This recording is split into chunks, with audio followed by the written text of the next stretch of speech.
პოლიტიკური გაყრა ამჯერად ალასანიას გუნდში ალიანსის წევრებს სოზარ სუბარი გაემიჯნა. ყოფილი სახალხო დამცველი პრაიმერის წინააღმდეგია, სწორედ ამ საკითხთან დაკავშირებით არ დაემთხვა ალასანიას და მემარჯვენე რესპუბლიკელების მოსაზრებებიც. ირაკლი ალასანიას პოლიტიკური გადაწყვეტილებები დაუწუნეს პრორუსულ ნოღაიდელთან კონსულტაციებზე თანხმობის გამოც. დღეს საბოლოოდ გაერკვა, რომ ერთიანი გუნდის წევრებს პოლიტიკური სტრატეგიის აბსოლუტურად განსხვავებული გეგმები აქვთ. ის აცხადებს, რომ მას მიოჩნია პრაიმერი დაუშვებად. სოზარ სუბარის განცხადებამ დღეს ალასანიას ალიანსის ერთიანობას წერტილი საბოლოოდ დაუსვა. ექს-სახალხო დამცველი პრაიმერის წინააღმდეგია, მემარჯვენეების და რესპუბლიკელების პოზიციას იზიარებს და ირაკლი ალასანიას ემიჯნება. თუ ის შეცვლის იმ პრინციპებს რაც არაერთხელ აქვს ნათქვამი, მე ვრჩები ალიანსში, ვრჩები იქ სადაც მივედი და ვრჩები იმ პრინციპების შეგრძნული, რაც არაერთხელ გამოგვიცხადებია. ალიანსი საქართველოსთვის ნოღაიდელთან ერთობამ და პრაიმერის იდეამ დაშალა. არჩევნებამდე 3 თვით ადრე ირაკლი ალასანიამ პარტიის კარი ყველა პოლიტიკურ ძალას, მათ შორის პრორუსულ ნოღაიდელსაც გაუყო. მაღია განცხადებები არა ალიანსის, არამედ საკუთარი პოლიტიკური პარტიის სახელით დაიწყო. ექს-პრემიერის გარშემო დღეს ოპოზიციური სპექტრის დიდი ნაწილი ერთიანდება, მიუხედავად იმისა, რომ აპრილის საპროტესტო აქციებში ნოღაიდელის მონაწილეობის წინააღმდეგიც ოპოზიციის უმრავლესობა იყო. ერთადერთი განსხვავება ჩვენ გუშინ ალასანიამაც გამოაცხადა და ჩვენც გამოვაცხადეთ, გვაქვს პრაიმერთან მიმართებაში. არც ერთი პოლიტიკური ძალა არ უნდა იყოს გამორიცხული იმ პროცესიდან, რომელიც არის მიმართული ერთიანი კანდიდატის გამოკვეთისკენ. არც ერთი პოლიტიკური ძალა არ უნდა იყოს გამორიცხული ამ პროცესიდან. ირაკლი ალასანიას პოზიცია ალიანსის ფორმულას ყველას მინუს ნოღაიდელი ეწინააღმდეგება. უთანხმოება მოკავშირეებს შორის სწორედ ამ საკითხმა გამოიწვია. გამყრელიძე და უსუფაშვილი ექს-პრემიერთა თანამშრომლობას კატეგორიულად გამორიცხავენ. საკუთარი პოზიცია კავკასიის ეთერში მათ გუშინ კიდევ ერთხელ დააფიქსირეს. დავით უსუფაშვილმა პრაიმერს საეჭვო დაფინანსების პროექტიც უწოდა. სუფთა ფურცლიდან ზასავად გავიწყოთ საუბარი მაგიდასთან ყველა რეალურ ოპოზიციურ ძალასთან. ოღონდ ერთი დასმით. ამ მაგიდასთან არ უნდა იყოს ზურაბ ნოღაიდელი და მისი პოლიტიკური გუნდი. რატომოძებნა თუ დადორით და დაგვიმტკიცა რომ მეტი შანსი აქვს და უკეთესი შანსი აქვს ამ მერობის მოგების დაუჭერთ მას ხარს. მეტი რა ვქნა. მაგრამ სხვა რაღაცა მოხეული გზებით და რაღაცა ამბიციების და რაღაცა ფარული თუ რა ვიცი ნახევრადფარული პროექტების დაფინანსების თუ მოპოვების თუ გაკეთების თუ რაღაცა მიზნების მიღწევის მცდელობის ნუ გადავაყოლებთ ამ საქმეს. პოლიტიკური განქორწინება ალიანსში ზუსტად 1 წლის თავზე მოხდა. მანამდე კი ალიანსმა საქართველოსთვის ალასანია ჯერ პრეზიდენტობის მოგვიანებით კი თბილისის მერობის კანდიდატად პომპეზურად წარადგინა. ქართულ პოლიტიკურ არენაზე პუტინის კარზე მიღებული ნოღაიდელის გამოჩენამ პოლიტიკური სურათი რადიკალურად შეცვალა. ოპოზიციაში აზრთა სხვადასხვაობა და შეუთანხმებლობა პრაიმერის იდეით და ნოღაიდელის გამოჩენით არ დაწყებულა. ის რომ ერთიანობა რეალურად არასდროს არსებობდა, ალიანსის ღრმევამაც დაადასტურა. ერთადერთი საკითხი რჩებოდა გადაუჭრელი და ამ საკითხს ქვია ლევან გაჩეჩილაძე. იმიტომ რომ დღესაც, როდესაც პრაიმერზეა საუბარი არა რაღაცა სხვადასხვა ტიპის კომბინაციებზე და მანევრებზე და ასე შემდეგ, ფაქტია, ეროვნული ფორუმი არ მონაწილეობს არჩევნებში, ლეიბორისტები არ მონაწილეობენ არჩევნებში. ნინო ბურჯანაძე არ მონაწილეობს. სალომე ზურაბიშვილი ამ პრაიმერის პროცესში არ არის ჩართული. ქრისტიან-დემოკრატები იქეთ ცალკე კანდიდატს აყენებენ, მრეწველები იქეთ არიან. მე არ ვიცი, ხო კიდე გავაგრძელო ჩამონათვალი პარტიების.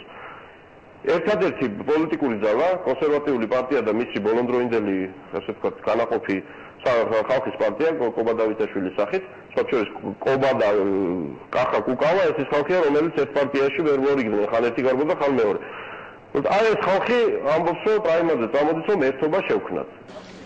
ლევან გაჩეჩილაძემ, რომელიც ამ პოლიტიკურ ორომტრიალში ერთ-ერთ მთავარ როლს ასრულებს, ძველი პროცესები მაესტროს ეთერში გაანალიზა და ბადრი პატარკაციშვილთან დაპირისპირება ინანა. რუსული ფული და რუსული აგენტურა, ეს არის 7 ნოემბრიდან მოყოლებული ამბავი, ეს არის თემა, სადაც უნდა ყურადღების გადატანა ან ოპოზიციის გარკვეული ნაწილის პოლიტიკური შელახვა იმისთვის, რომ არ შედგეს ერთი კანდიდატის წარმოჩინება. და მე გავხდი ტყვე ამ დიდი PR ცრუ კამპანიისა მაშინ საპრეზიდენტო კანდიდატი ვიყავი და ესე ვთქვათ დისტანცირება გავაკეთებ ადრესთან, რომელიც დღეს ვთვლი, რომ ჩემგან ეს არ იყო სწორი ნაბიჯი. ამის მიუხედავად ლევან გაჩეჩილაძეს დღეს რუსული ფულით დაფინანსებულ ნოღაიდელთან თანამშრომლობა უხერხულობას არ უქმნის. უფრო მეტიც გაჩეჩილაძე პრაიმერის მომხრეთა რიგების გაზრდაზე პირადად ზრუნავს. და კიდევ ერთი პოლიტიკური განქორწინება ეკაბესელია ოქროაშვილის პარტიიდან მიდის თავდაცვის ყოფილი მინისტრის გუნდი ფაქტობრივად ცნობილი პოლიტიკური სახეების გარეშე რჩება. ვრცელდება ინფორმაცია, რომ მიზეზი ოქროაშვილთან უთანხმოება გახდა. ბესელია მას ბურჯანაძესთან თანამშრომლობა არაპატია. ერთ-ერთი ვერსიით კი პოლიტიკური განქორწინების გადაწყვეტილება ბესელიამ თეოდ ლაშაძესთან დაპირისპირების გამო მიიღო. როგორია ოქროაშვილის რეაქცია და რჩება თუ არა ბესელია პოლიტიკაში? ქეთი ქაშაკაშვილი დეტალებით. ოქროაშვილის მოძრაობიდან ეკაბესელიას წასვლის ოფიციალური მიზეზი ასე ჟღერს. ბესელია საზოგადოებრივ ორგანიზაციას ქმნის. პარტიის გენერალური მდივანი განმარტავს, რომ საზოგადოებრივ არენაზე მისმა გადანაცვლებამ პარტიის ლიდერის და მისი ახლო მეგობრის ირაკლი ოქროაშვილის გაღიზიანება გამოიწვია. ჩვენ დავიწყეთ საზოგადოებრივი კამპანია უკანონო პატიმრების გათავისუფლებისთვის და სასამართლოს დამოუკიდებლობის მიღწევისთვის. დღეს მე და ირაკლი ოქროაშვილს გვაქვს განსხვავებული შეხედულება ამ საკითხზე და მე მივიღე გადაწყვეტილება და ვაპირებ გადავდგე გენერალური მდივნის თანამდებობიდან. მარკეტინგზე კომენტარს არ ვაკეთებ. საერთოდ არ მაინტერესებს. ნული ინტერესის საერთოდ. ამ თემაზე როდესაც ვაქცინები კომენტარის გასაკეთებლად დაკავშირებით მეთქვა. სანამ ბესელია ოფიციალურ განცხადებას გააკეთებდა, პარტიაში არსებულ განხეთქილებაზე ინფორმაცია არაოფიციალურად გავრცელდა. ირაკლი ოქროაშვილსა და ეკაბესელიას შორის განხეთქილების მიზეზად ნინო ბურჯანაძე დასახელდა. ურთიერთობები თანაპარტიელებს შორის მას შემდეგ დაიძაბა, რაც ბურჯანაძესთან თანამშრომლობის გადაწყვეტილება ოქროაშვილმა პარტიის გენერალურ მდივანთან შეუთანხმებლად მიიღო. არსებობს განხეთქილების კიდევ ერთი ვერსია, რომლის თანახმადაც ნინო ბურჯანაძესთან კონსულტაციებს თავად ეკაბესელია მართავს. ქალბატონ ნინო ბურჯანაძესთან დაკავშირებით ერთმნიშვნელოვნად შემიძლია გითხრათ, რომ ეს თემა არის ხელოვნური თემა და არანაირი კავშირი არ აქვს ამ გადაწყვეტილებასთან.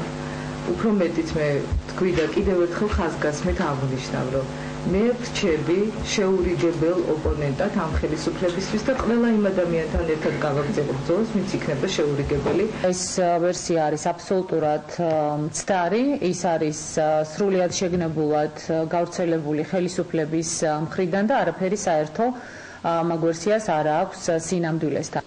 დაახლოებით ერთი კვირაა კულუარებში საუბრობენ, რომ ოქროაშვილის პარტიაში შიდა ინტრიგები ზღვარს აღწევს. გავრცელებული ინფორმაციით ინტრიგის მთავარი გმირი პარტიის კიდევ ერთი წევრი თეოდ ლაშაძეა, რომელიც ირაკლი ოქროაშვილს პარიზში ბესელიას საწინააღმდეგო ინფორმაციებს აწვდიდა. ლაშაძესთან დაპირისპირებას არც ეკაბესელია უარყოფს, თუმცა ამას პარტიიდან წასვლის მიზეზად არ ასახელებს. თეოდ ლაშაძემ დღეს კომენტარი არ გააკეთა. ირაკლი ოქროაშვილის პარტიამ დაშლა დაარსებიდან მალევე დაიწყო. მოძრაობა ერთიანი საქართველოსათვის ერთმანეთის მიყოლებით დატოვეს გია თორთლაძემ, კოკა გუნცაძემ, ნანა ლეჟავამ, ნათია ლაზაშვილმა და თამარ რუხაძემ.